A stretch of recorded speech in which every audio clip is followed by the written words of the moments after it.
ছাদ থেকে লাফ দিয়ে আত্মহত্যা করতে সিঁড়ি দিয়ে যাচ্ছে মুন্না। ঠিক এমন সময় পেছন থেকে রোশনি বলল, দাঁড়ান। মুন্না থমকে ঘুরে দাঁড়ালো। মুন্না ঘুরতেই দেখতে পেল তার সামনে দাঁড়িয়ে আছে এক 18 বছরের সুন্দর মেয়ে রোশনি। রোশনি আস্তে আস্তে মুন্নার কাছে এসে বলল, কোথায় যাচ্ছেন আপনি? কেন দেখতে পাচ্ছেন না আমি ছাদ থেকে লাফ দিয়ে আত্মহত্যা করতে যাচ্ছি? আপনি যখন আত্মহত্যা করতেই যাচ্ছেন তাহলে মৃত্যুর আগে আমার একটা কাজ করে দিয়ে তারপর না হয় হত্যা করুন। মুন্না অবাক হয়ে রোশনির দিকে তাকিয়ে রইল আর মনে মনে ভাবতে লাগলো, একটা মৃত্যু পথযাত্রী ব্যক্তিকে দিয়েও মেয়েরা তাদের কাজ করাতে চায়। এই পৃথিবীতে মানবতা বলতে আর কিছু অবশিষ্ট রইল না। রোশনি মুন্নাকে চিন্তিত দেখে বলল, এত চিন্তা করছেন কেন? আপনি তো মরেই যাবেন। তাহলে চিন্তা করে সময় নষ্ট করার কোনো মানে আছে বলুন? মুন্না স্বাভাবিক হয়ে বলল, বলুন আপনার কি কাজ করতে হবে? যদি আমার টাইমিং এর সাথে মিলে তাহলে আপনার কাজটা করে দিয়ে যাব। আমাকে আপনার বিয়ে করতে হবে। কি বলছেন এসব? কেন, আমাকে বিয়ে করতে কি আপনার কোনো আপত্তি আছে? হ্যাঁ, আমার আপত্তি আছে। আর তাছাড়া আমি ঘর সংসার করতে চাই না বলেই তো আত্মহত্যা করতে যাচ্ছি। আরে আপনি তো শুধু আমাকেই বিয়ে করবেন, তারপর তো আপনি মরেই যাবেন। এখানে আপনাকে তো আমার সাথে ঘর সংসার করতে বলছি না।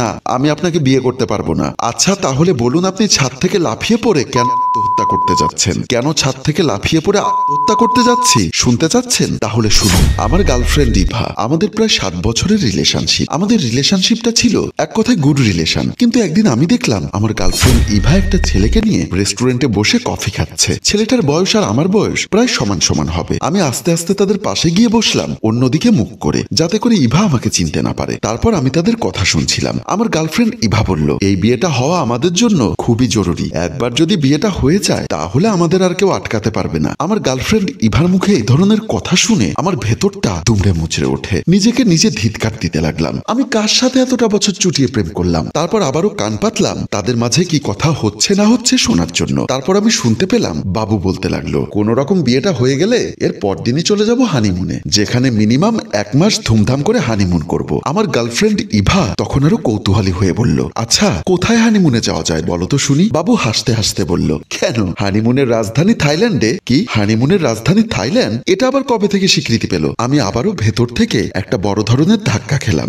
ধাক্কা তো খাওয়ার কথাই, কারণ আমার 7 বছরের প্রেমিকা আজ হানিমুনে যাওয়ার প্ল্যান করছে অন্য একটা ছেলের সাথে। আমার ভেতরে ভেতরে প্রচন্ড রাগ হচ্ছে। রাগে ক্ষোভে আমি সেখানে বসে থাকতে পারলাম না। প্রেমিকার প্রতি বুক ভরা ঘৃণা নিয়ে আমি রেস্টুরেন্ট থেকে বের হয়ে আসলাম। আমার গার্লফ্রেন্ড ইভার বাবু বসে কথা বলেই যাচ্ছে। আমি দরজায় দাঁড়িয়ে কলিং বেল দিতে দরজা খুলে দিল আমার ছোট বোন প্রিয়া। প্রিয়া দরজা খুলতেই আমি রুমে প্রবেশ করি। প্রিয়া আমাকে বলল, দাদা তোর কি হয়েছে? আমি আমার ছোট বোন প্রিয়ার কথার কোনো উত্তর না দিয়ে সরাসরি আমার রুমের দিকে চলে যাই। আমি আমার রুমে প্রবেশ করে দরজা বন্ধ করে দেই। আমার বোন দরজার পাশে দাঁড়িয়ে কয়েকবার আমাকে দাদা দাদা বলে ডেকেছে, কিন্তু আমি আমার বোনের ডাকে সাড়া না দিয়ে ধপাস করে বিছানায় শুয়ে পড়ি। তারপর মনে মনে ইভাকে কয়েকশো বকা দিয়ে রাতে না খেয়ে ঘুমিয়ে পড়ি। পরদিন সকালে মা ইমা বেগম ও বাবা মুমিন খান আর ছোট বোন প্রিয়া নাস্তার টেবিলে নাস্তা করছিলেন। আমার ঘুম থেকে উঠতে দেরি হয়, নাস্তার টেবিলে ঠিক সময় মতো আসতে পারিনি। আমি যখন নাস্তার টেবিলে বসতে যাব তখন দেখলাম সবাই আমার দিকে হা করে তাকিয়ে আছে। তাদের চাহনি দেখে মনে হচ্ছে তারা যেন আমাকে দেখছে না, দেখছে চিড়িয়াখানার কোনো প্রাণীকে। আমি চেয়ারে বসতেই মা ইমা বেগম বলল, কিরে মুন্না তোর কি হয়েছে?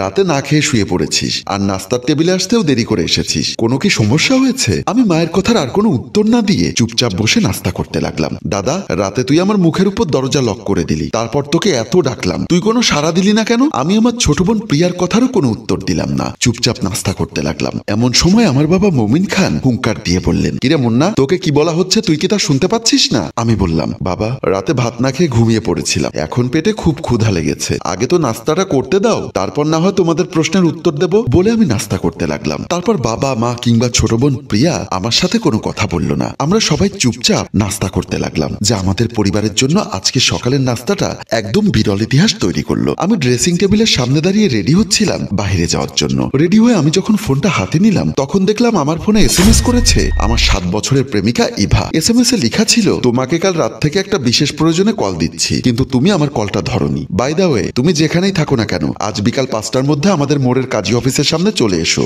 আসলে আমি কোনো উপায় না পেয়ে তোমার হেল্প নিতে চাচ্ছি। তুমি যদি বিয়ের সাক্ষী না হও তাহলে বিয়েটা হচ্ছে না। এখন বিস্তারিত বলার সময় নেই, সাক্ষাতে সবকিছু খুলে বলবো। প্লিজ তুমি ঠিক সময় মতো চলে এসো। 7 বছর প্রেম করার পর প্রেমিকার বিয়ের সাক্ষী হওয়ার থেকে এই ছাদ থেকে লাফ দিয়ে হত্যা করা ভালো।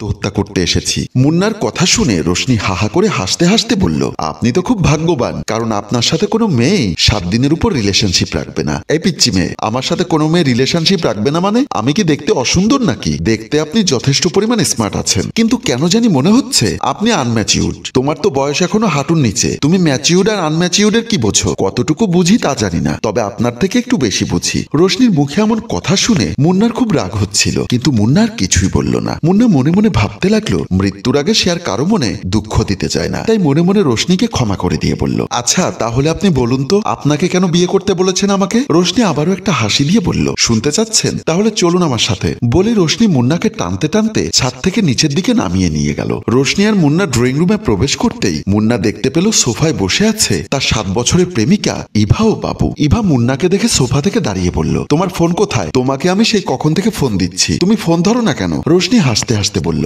উনি ফোন ধরবে কি করে বলো তো? ওনাকে তো ছাদের সিঁড়ি থেকে ধরে নিয়ে এসেছি। ইভা অবাক হয়ে জিজ্ঞাসা করলো, ছাদের সিঁড়ি থেকে ধরে এনেছিস মানে? ওখানে কি করতে গিয়েছিল?